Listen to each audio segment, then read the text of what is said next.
Gandang palupo. Ibinalik po ulit dito sa amin. Bakit nga kaya? Yung si gandang palupo ay kay tatay po ito. Kalabaw po niya na pinapaalagaan kay Kuya Apa dun sa kabila. Nasampahan po ito bago ibinigay sa kanya noong last year pa. Pero hanggang ngayon po hindi siya nabuntis. Ilang beses po siyang nag-hit. Hindi po siya nabubuntis. So binalik niyang umaga. Ano bang dahilan? Yun po kasi yung gusto sanang mangyari namin, na makakapag-anak yan dun sa kanya. Kasi nga ang tatay ay hindi ko na pinapayagang mag-alaga dito. Kasi nga medyo may edad na yung tatay. 80 years old na kasi. Kasi itong si gandang palo, napakaking kalabaw po nito. Sobrang laki ng katawan, pero ngayon nga ay medyo pumamayat ng kunti. Wala na kasing makain talaga doon sa kabila. Halos lahat ng puno ng saging daw, sabi ni Kuya Apad na hikumpay na sa kanya nung dumating dito. Buti pa nga dito, kahit na medyo dry itong mga kugon, matataas yung mga kugon. Kasi ito si gandang palo, kahit dry kugon kumakain ito eh. Pero doon kasi sa kabila, kahit dry kugon wala eh. Ubos na. Kaya yung tendency nito ay ibibenta ito. Dahil hindi naman mabubuntis, ibibenta na lang within this week si gandang palo. Kasi po siya ay buffalo. 3 beses nang nanganak yan dito sa amin. Ang lalaki ng mga anak niya, malaki pa nga sa kanya yung babaeng una niyang anak. Yun yung problema. Yung proposition ni Kuya Apad, pag gusto namin hindi daw mawala yung pera ng tatay, 2 months from now bibili na lang daw ng patining na baka para siya na rin yung mag-aalaga. Patining na lang daw, yun na lang yung suggestion niya. So tingnan natin. Pero ito medyo may ilap na sa akin kasi nga ako rin dati yung mag-aalaga nito, pero more than 1 year na dito wala dito, naninibago siya. Kasi nung umalis yung dito, may anak yan. Binenta na rin namin sa sa kasin ni Kuya Apad. Nandun yung ngayon, malaki na lalaki. Yung nakasi babae, ito doon na yung lalaki.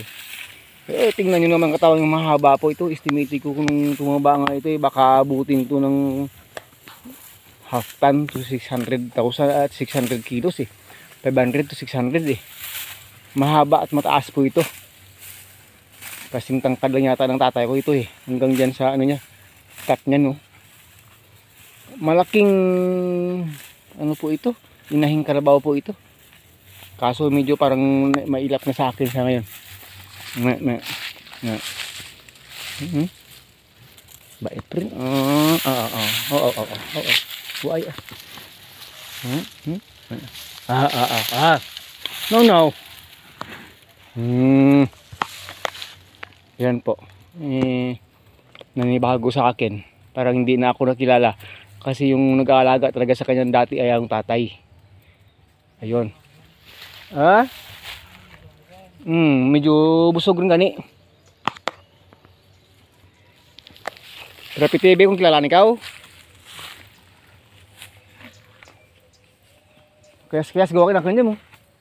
Hindi gawa ka kilala timay na kan mo.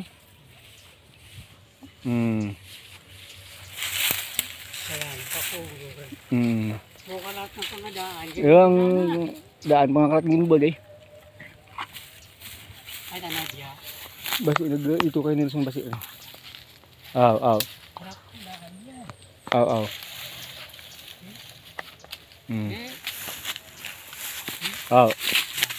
Sabi mo malaki po talaga yun.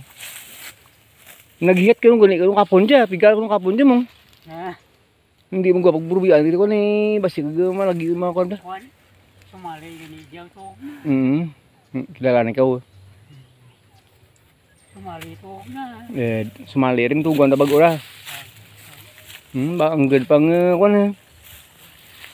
Kay ang badaw. Hindi man gyapon man kuan kay pila ka bisis ang dagin na kuan nga nag-hit mo. Hindi maduktan.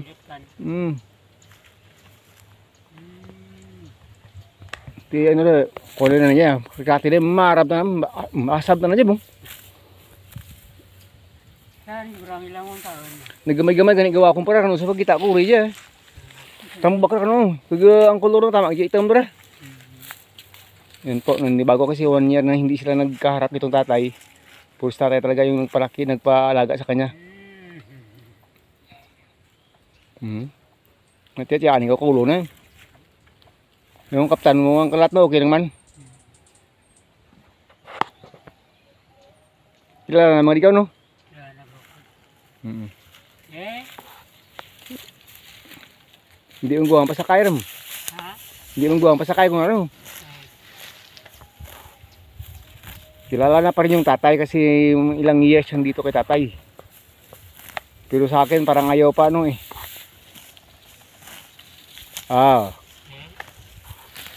Okay, jalaran na eh.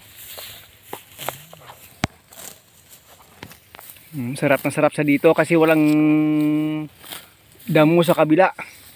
Kahit dried na ganito wala eh. Ay nako, itong si ganda pa. Sambok sa niya.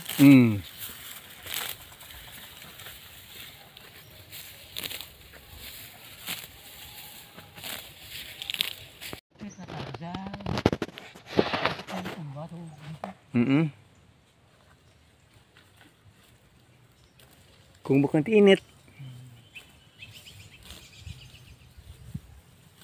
Dadalhin na lang daw doon sa ilalim. Para may painuman doon. Wala nang kalabaw swamp doon. Kasi hindi na kami naglagay ng kalabaw swamp doon ng more than 1 year. Yung problema, yung paliguan niya. Ano na lang, sasabuyan na lang tubig.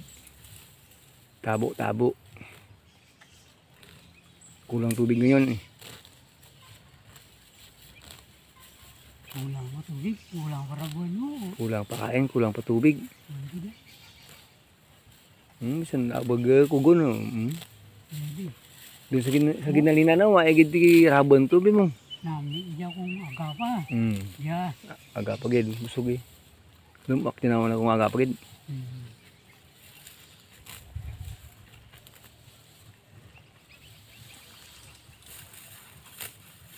Kahit dried kugon, malakas talaga akong kumain ito. Kahit dati pa man.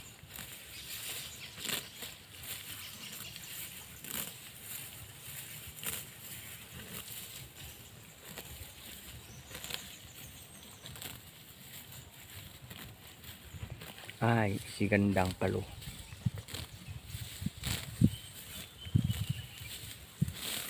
Beautiful buffalo.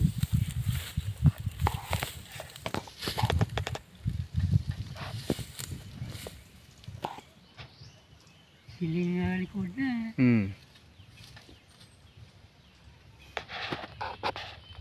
Siya. Yan po, dadalhin na lang po siya sa ilalim siguro. Kasi medyo mainit na.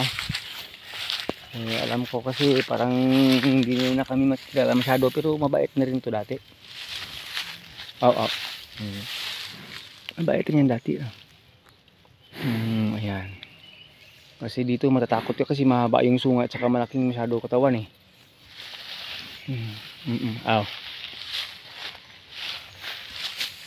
Dadalhin ng tatay siguro sa ilalim. Dadalhin mo lang to? Yuda lang, di lang pagkitki eh. Di mo kurang mga tignan mo. Ay, jara gurun garap. Di kon, taes-taes lagi ni jaka kon. Pag maaga pa ito, mahabang kugon to.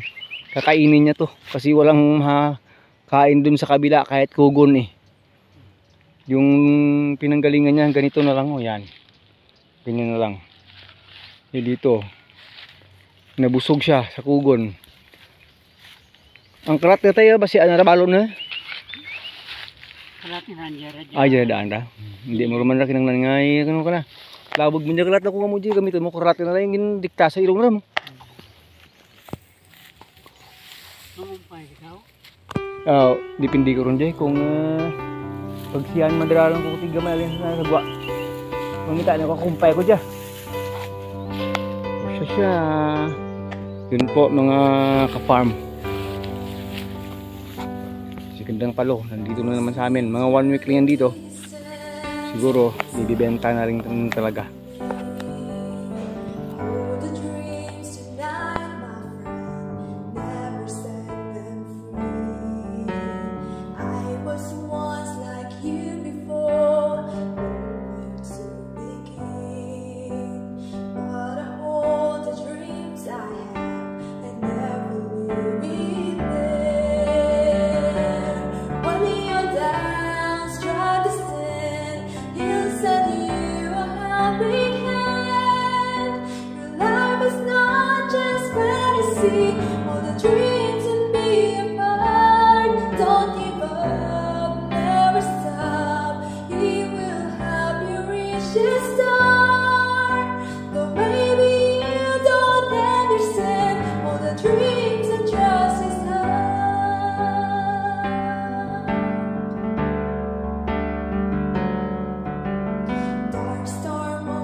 helping hand. Your life is not just fantasy, all the dreams and be apart. Don't give up, never stop. He will help you reach the star.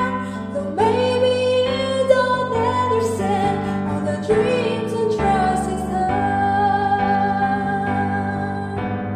All the dreams and never let it go away. The very things to you I can say. Dust yourself from falling, just go on, and you will see you and me together. All the dreams forever. When you're down, try to stand. He'll send you a helping hand. Your life is not just fantasy, all the dreams and be apart. Don't give up, never stop. He will help you reach the star. Though maybe you don't understand all the dreams and trust His heart. When you're down, try to stand. He'll send you a helping hand. Your life is not just fantasy, all the dreams and be apart. Don't give up, never stop. He will